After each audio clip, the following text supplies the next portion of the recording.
बच्चों, जब मैं स्कूल में था 11th-12th में तो मेरा फेवरेट सब्जेक्ट फिजिक्स था। फिजिक्स से मुझको बहुत प्यार था, बहुत मोहब्बत थी और मेरे को ऐसा फील होता था कि मेरी फिजिक्स बहुत स्ट्रांग है। आगे आके पता चला कि ठीक ठीक ही थी और हमेशा सीखना होता है लाइफ में।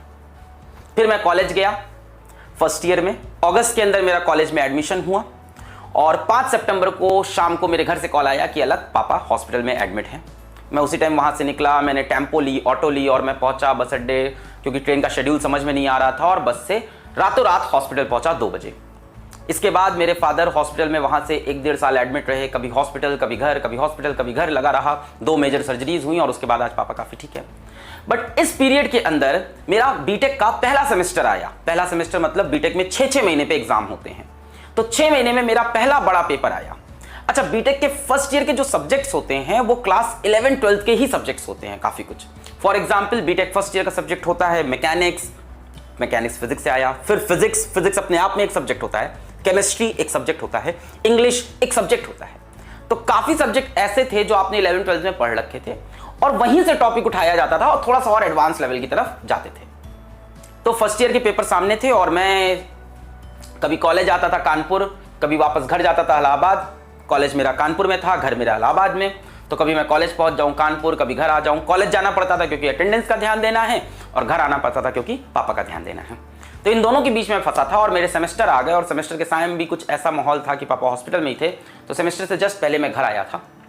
अगले दिन मेरा फिजिक्स का पेपर है और मैं इस टाइम हॉस्पिटल में हूँ और मैं सोच रहा हूँ कि मैं दोपहर से पढ़ाई स्टार्ट करूँगा और फिजिक्स तो मेरा स्ट्रॉन्ग सब्जेक्ट है, मैं अच्छा कर ले जाऊँगा।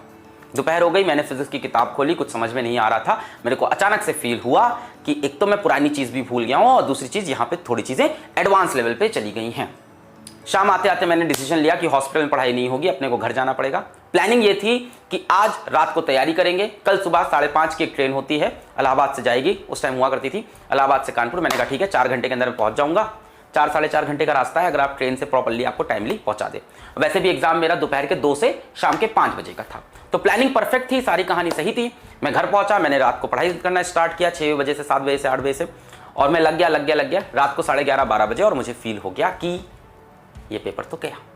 मैंने डिसीजन ले लिया कि मैं ये पेपर छोड़ दूंगा और मैं इस बार पहली बार लाइफ में फिजिक्स का पेपर छोड़ रहा हूं। मैं कोई पेपर पहली बार छोड़ रहा हूं, इतना बड़ा डिसीजन, क्योंकि मेरी हिम्मत टूट चुकी थी। मुझे अपनी मंजिल अब दिखाई नहीं पड़ रही थी। मैंने अपने दोस्त को कॉल किया, उसका नाम अनुराग है। अनुराग से मैंने बात की और हमने रैंडम टॉपिक से बात की दुनिया भर की। फिर लास्ट में मैंने उसको बताया कि अनुराग मैं कल का पेपर छोड़ रहा हूँ अपने कॉलेज का, और वो बहुत शौक था कि अलग तुम स्कूल में पढ़ने में इतने अच्छे थे, तुम हमेशा से इतने अच्छे रहे, तो ये क्या हुआ। मैंने कहा यार मैं तैयारी नहीं की समय पे, मेरे पापा हॉस्पिटल में थे, वो एक एक्सक्यूज कह लो, जो भी कह लो, रीजन कह लो, पर मैंने तैयारी नहीं की है। तो उसने मेरे को बड़ी अच्छी चीज़ बताई। उसने ये बोला कि तुम अभी गिव अप क्यों कर रहे हो, पेपर नहीं हुआ है, और जब तक पेपर नहीं हुआ है तब तक तुम्हारे पास समय बाकी है, तो तुम अभी गिव अप करके मेरे से आधा घंटा क्यों फोन पे बात कर रहे हो, तुम वापस अपना एफर्ट क्यों नहीं दे रहे हो। मेरे को उसकी बात सही लगी, मैंने फोन काटा, मैंने एफर्ट देना स्टार्ट किया। मैं रात भर जगा, 4 बजे सोया, 5-5 का अलार्म, 5-10 का अलार्म, इस तरह से अलार्म लगाए, उठा, तुरंत भागा स्टेशन, ट्रेन पकड़ा, ट्रेन के अंदर फिजिक्स किताब खोल के पढ़ता रहा। कॉलेज पहुंचा, हॉस्टल गया 10-11 बजे, 2 बजे पेपर है। हॉस्टल जाके मैंने 5th यूनिट पढ़ी, जो कि शायद रिलेटिविटी भी थी, रिलेटिविस्टिक मैकेनिक्स, कुछ नहीं समझ में आता था, तो मैंने उसके सारे इंपॉर्टेंट पॉइंट्स पढ़ना स्टार्ट किए। मेरे को समझ में आया कि जो चैप्टर्स मुझे आते हैं उनको मैं रिवाइज कर लेता हूँ, थोड़ा अच्छा कर लेता हूँ, जो मेरे स्ट्रॉन्ग थे।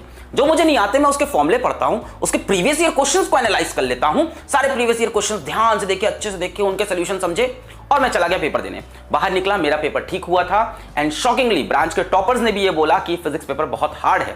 सभी ने ये बात एक्सेप्ट की। मेरे को समझ में नहीं आया, मुझे ये समझ में आ गया था मैं पास हो जाऊंगा। मैं घर आ गया, रिजल्ट आया, और you will be shock to know कि मेरे बीटेक के फर्स्ट सेमेस्टर में फिजिक्स में ब्रांच में हाईएस्ट नंबर थे।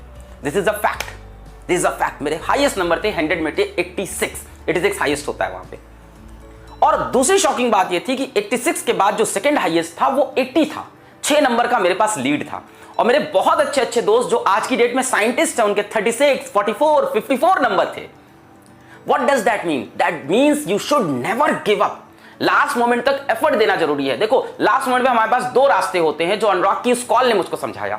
एक रास्ता होता है कि उस टाइम मैं गिव अप करके दुनिया भर की बातें करता और पेपर छोड़ देता और तैयारी भी नहीं करता, और दूसरा रास्ता था कि बचे हुए समय में मैं अपनी मंजिल पे ध्यान देता और लगातार मेहनत करता।